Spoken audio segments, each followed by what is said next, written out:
বিসমিল্লাহির রহমানির রহিম। আমি লায়লা খানিজ লাকি, রায়পুর উপজেলা চেয়ারম্যান। আমার পক্ষ থেকে বাংলাদেশের সকল সাংবাদিক তথা রায়পুরের সাংবাদিক সবাইকে আমার প্রতি সালাম, আসসালামু আলাইকুম।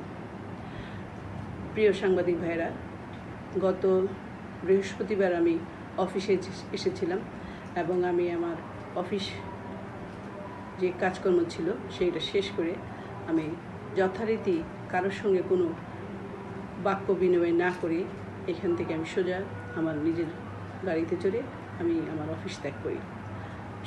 সম্মানিত সাংবাদিক ভাইয়েরা, কিন্তু সেদিন কে বা কাহারা একটা ভুল তথ্য মিডিয়া কর্মীদের দিয়েছেন যে আমি ঢাকার সব বড় বড় সাংবাদিকদের ম্যানেজ করে এখানে এসেছি।